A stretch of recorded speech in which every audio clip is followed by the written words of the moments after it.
Hey guys, what's up? This is Simon Marshall here. I guess some of you all know to the WWE Universe. Yesterday morning, one of my all-time favorites, Hall of Famer, passed away down in Hollywood, California. He was 61, and who I'm referring to is the Hot Rod, Rowdy Roddy Piper. Um, I think he was found by his wife, Kitty. They've been married for a long, long time. And you know what? I'm sure I'm gonna miss that guy because he was one of the greatest superstars of all time. Like, he was well entertained from Mid-Atlantic. He had a rival with Greg the Hammer Valentine in that dog collar match. That's why he lost the hearing on his left ear, you know. So Piper was originally born Roderick Joel George Toombs. He was born in Saskatoon, Saskatchewan, lived in Winnipeg, Manitoba, and then he was on the other side of the world, like Scotland, England, in Gladstone, yeah. And believe it or not, he was trained by Eugene LaBelle, Leo Garibaldi, Tony Condello, Joe Farino, and Stu Hart, you know. And that's where he got to meet guys like Bret the Hitman Hart, Jim Neidhart, Honky Tonk Man. And in the 70s, he was a jobber with AWA Wrestling. And that's where he lost to the big Lords, the Axe Head. And then he went on to NWA. And he had a good feud with Chavo Guerrero Sr., Hector Guerrero, what's his name?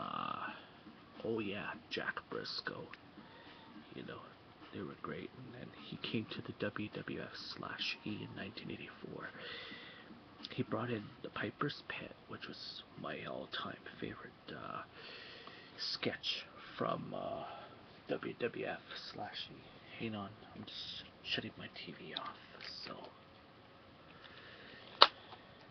yeah, so believe it or not, he was wrestling guys like Dr. David Schultz. He teamed up with Mr. Wonderful Paul Orndorff. He had some really good tweets. He was really good pals with the Hot Rod, Rowdy Roddy Piper, and he's in the Great Shock. You know, Paul Orndorff's from Tampa, Florida. So, yeah. And his greatest feud of all time is Hulk Hogan, who got himself into some big trouble right now because of what happened. And on MTV's The War to Settle the Score, he attacked Captain Louis Albano with that gold record. You know, and he was also teammates with WWE Hall of Famer Cowboy Bob Orton Jr. At WrestleMania 1, he teamed up with Paul Orndorff to take on Hulk Hogan and Mr. T. WrestleMania 2, he took on Mr. T again, but this time in a really classic box match. And then at 3, he took on the late great Adrian Adonis, who was managed by one-time first Bobby Heenan, and then he was traded to Jimmy Hart for King Kong Bundy. Then he was gone in 1988 because he was doing films, whatever, and then after that, he came back at WrestleMania 5 for Piper's Pit, where he had Brother Love and Morton Downey Jr. And then, you know, he was at SummerSlam 1989, where he started a little feud with Rick Rude, cost him the Intercontinental title to the Ultimate Warrior, and then he met up with him at the Survivor Series. He had Luke and Butch the Bushwhackers and Superfly Jimmy Snuka, and they took on the Rude Brood, which was captained by Rick Rude, who had the Rougeau brothers, Jacques and Raymond, and Kurt Hennig, Mr. Perfect. And then he was at the Royal Rumble, a new feud with Bad News Brown, which led to WrestleMania 6. And then I noticed he never goes to SummerSlam. So he was on commentary during that year because of Jesse the Body Ventura's contract expired. He had a great voice with Mr. McMahon and Gorilla Monsoon.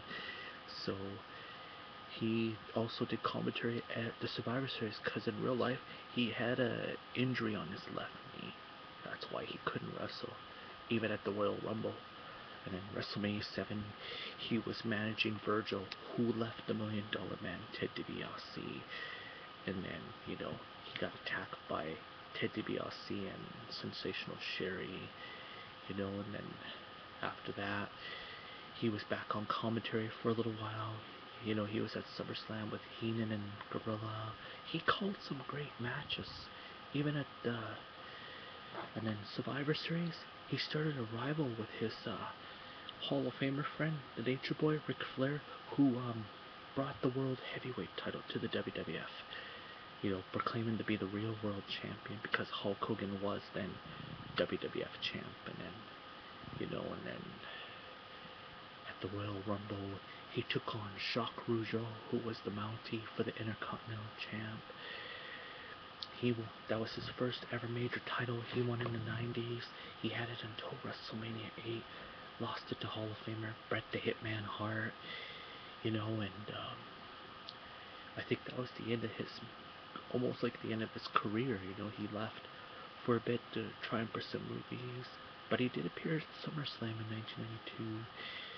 And then he was gone. I missed him for the whole year of 1993 because that's the year WWF was slowly dying. Guys like Brutus Beefcake, Jimmy Hart, Bobby Heenan, Tito Santana, Jimmy Snuka, everybody was leaving for the arrival of WCW, and that's okay. But he came back at WrestleMania 10 to be the special guest referee for Bret Hart at Yokozuna when Bret Hart took the title back from him. And then he had a rival with Hall of Famer Jerry the King Lawler and King of the Ring. And then a year later he comes back for WrestleMania 11 for a referee between Bret Hart and Bob Backlund. He was gone again, came back in 1996. They wanted him to be the WWE commissioner, and he turned it down, and I think he wanted to reconnect with Hogan again. That's why he left the WWE after WrestleMania 12 for WCW, which was a major bummer, and believe it or not, he had the WCW television champion, and he had he was a 3-time WCW United States champion. So out of the WWE, he was a 1-time World Tag Team Champion with Ric Flair, a 1-time Intercontinental Champion, then he became a Hall of Famer in 2005. The saddest thing is, he said he lived the high life during his heydays. I guess that's why it contributed to his heart attack, and to Kitty, Anastasia, and Colton, to all the Pipers, kids and family, my condolence, my prayers go out to you guys out in Oregon and California.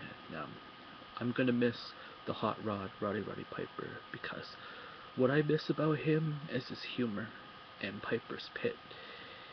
God bless you, Rod, the hot rod. You will never be forgotten. This is Simon Marshall saying, thanks for watching.